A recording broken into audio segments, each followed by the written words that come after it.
Welcome to another deep dive, everyone.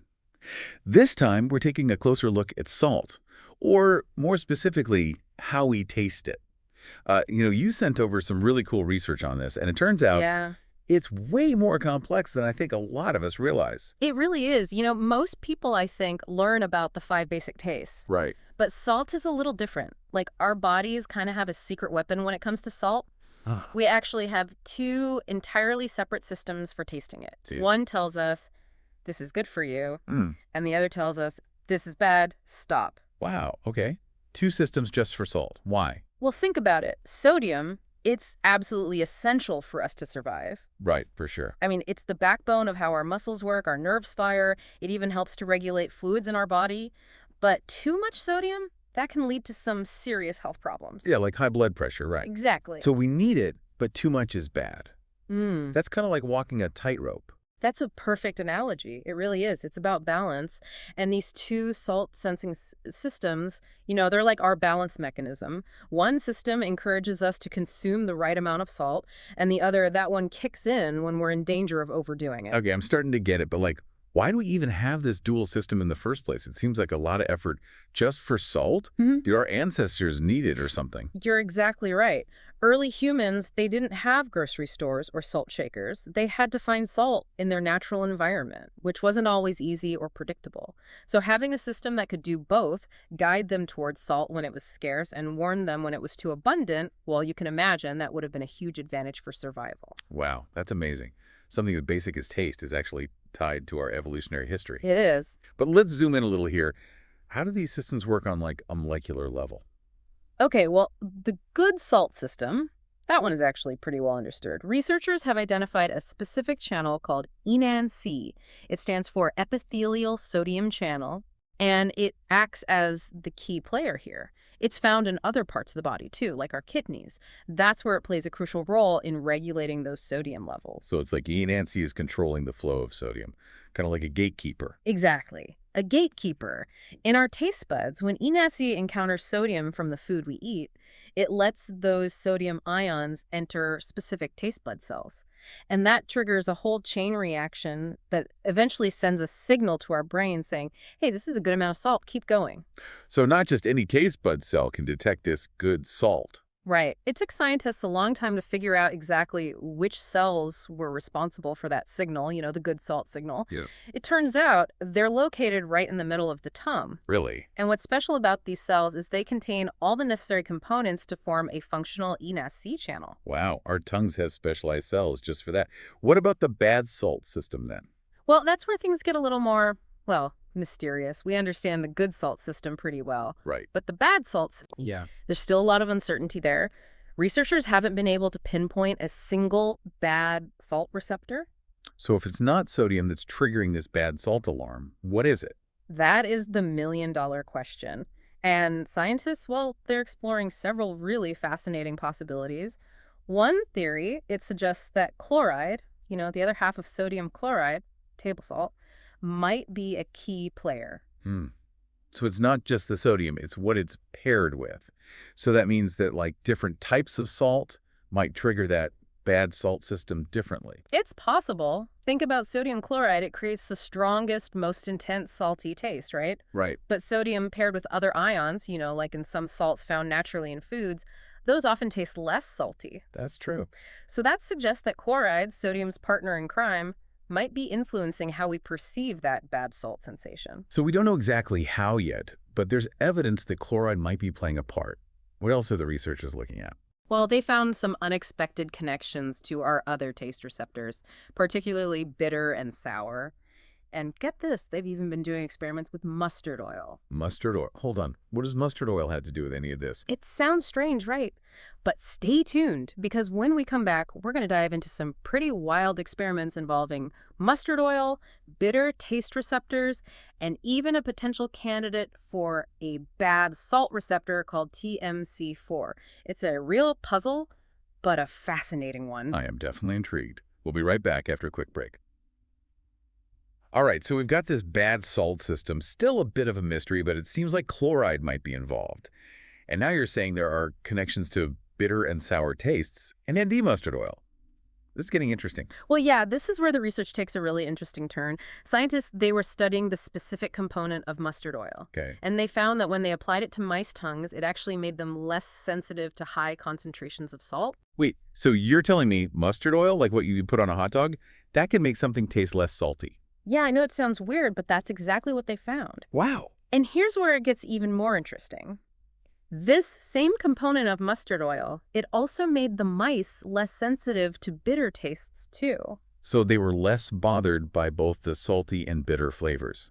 Seems like there's got to be a connection there. Right. It does seem like more than just a coincidence. Yeah. It suggests that maybe there's some kind of shared pathway or mechanism going on, at least in mice.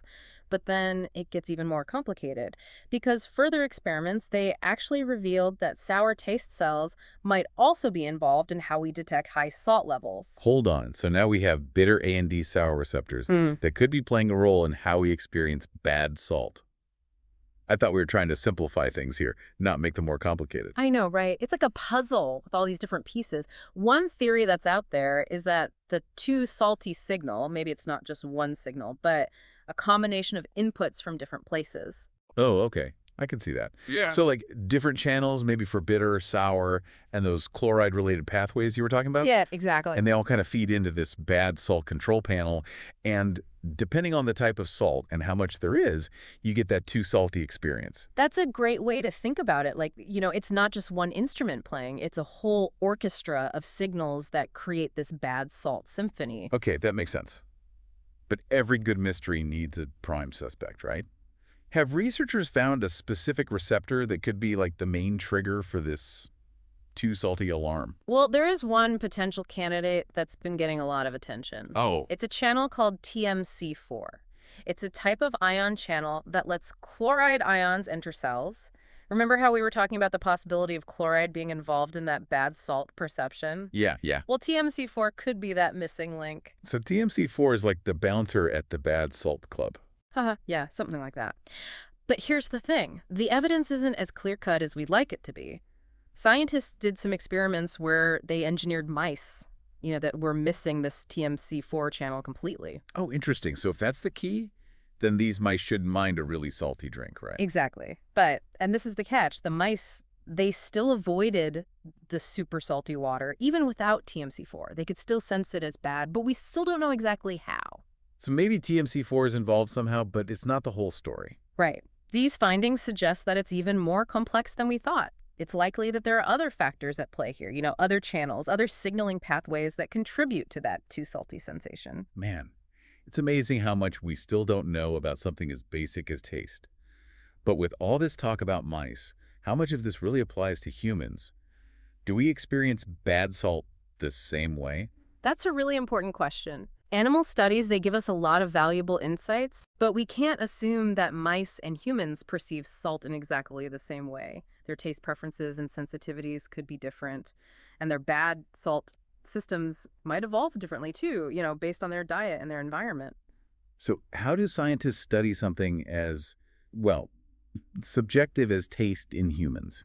It's definitely more challenging, but they've come up with some really clever methods. They use taste tests where people, rate the intensity of different salty solutions, and they even use imaging techniques to see what's happening in the brain while people are tasting different things. Wow, they can actually see which parts of the brain light up when someone takes a bite of something really salty. That's pretty cool. It is pretty amazing. And these studies, they've shown that humans, just like other mammals, we can definitely tell the difference between good salt and bad salt. And we have the same ENAC channel, too, that plays such an important role in detecting those enjoyable levels of salt. But you mentioned earlier that there are some confusing findings with ENAC in humans, something about an extra part. Yeah, you're right. Humans actually have an extra component in their ENAC channel that mice and other rodents don't have. It's called the delta subunit, and it can kind of swap in for one of the other parts of the ENAC channel. Oh, okay. So our good salt gatekeeper is a little different. Yeah. Could that be why some of those studies with ENAC in humans have been so confusing? That's a good possibility. Scientists are still figuring out exactly what the delta subunit does, but they think it might explain why blocking ENAC in humans can sometimes actually make salt taste stronger instead of weaker. Huh. That's the opposite of what you'd expect from the mouse studies. Exactly. And it shows that the human good salt system, it might be even more complex than we initially thought. It seems like the more we learn about taste, the more complicated it gets. Mm. But it's clear that our bodies are really good at detecting and responding to salt. They really are. It's a good reminder that even something as simple as the taste of salt can have a lot of hidden depths. So where do we go from here? We've explored these two systems, good and bad. But how does all of this actually impact the way we experience salt in the food we eat every day? It's definitely been a wild ride into the world of our taste buds. We've got the good salt system with its ENAC gatekeeper and that mysterious bad salt system that might be a whole symphony of signals. But what does all this science actually mean for us when we're eating? Well, it really underscores that our relationship with salt, it's all about balance. Our bodies need it. Right. But too much can be a problem. And these two systems, they work together to help us find that sweet spot, that Goldilocks zone of just the right amount of sodium. So it's like an internal compass for salt. But, some people seem to really crave salty food more than others. Yeah. Does that mean everyone's salt compass is a little different? That's a really interesting point, and it's something scientists are still trying to understand. There are a lot of factors that can affect our salt sensitivity and preferences, things like genetics, age, even our diet and cultural background. So there's no magic number for everyone. It's more about figuring out what works for you. Exactly. And understanding these two salt systems can help with that. Now that you know about them, try paying attention to how different types of saltiness feel. Do you notice a difference between that good salt sensation, like when you sprinkle sea salt on a steak, versus that bad salt overload, like if you accidentally dump the whole salt shaker in your soup? I never really thought about it like that, but yeah, there's a difference. Good salt makes things taste better, but bad salt just kind of takes over. Exactly. And by noticing those subtle differences, you start to become more aware of your own preferences and find that sweet spot, that Goldilocks zone that satisfies your taste buds without overdoing it. It's like mindfulness, but for salt. Yeah, I like that. Pay attention to those good salt signals. Be aware of the bad salt ones and find your own balance. Do you think this new awareness could help people make healthier choices about their salt intake? I think it definitely has the potential. By understanding that bad salt sensation, recognizing it as a warning sign, maybe we'll be less likely to oversalt our food. That makes sense. Our bodies are trying to keep us in check, but sometimes our habits and cravings take over. Yeah, it's that classic nature versus nurture thing. But speaking of cravings, what about salt substitutes? Is there any way to trick our taste buds into thinking something is saltier than it really is? That would be huge, especially for people who need to watch their sodium. Yeah, and there's actually some really exciting research happening in that area. Food scientists, they're exploring different ways to create healthier salt alternatives that can still satisfy our cravings without all the negative health effects. And the more we learn about how salt taste works on a molecular level, the better we'll be able to create those alternatives. So there's hope for a future where we can have all the flavor of salt without having to worry about the sodium. Absolutely. This whole deep dive into salt has shown us that even something as seemingly simple as a pinch of salt can open up a whole world of scientific discovery and innovation. I think that's a great place to wrap things up. We've uncovered these two systems that control how we taste: salt, the good, driven by that ENAC channel, and the bad, which is still a bit of a mystery, but likely involves a lot of different signals, maybe chloride, maybe bitter and sour receptors. Yeah. It's complicated. It is. I think the biggest takeaway is that we have a new way of thinking about our own experiences with salt. So to all our listeners out there, pay attention to those salty sensations, try different types of salt, and see what you discover about your own good salt and bad salt systems. It's like a delicious experiment that everyone can be a part of. I love that. Thanks for joining us on this deep dive into the surprisingly complex world of salt. Until next time, keep exploring.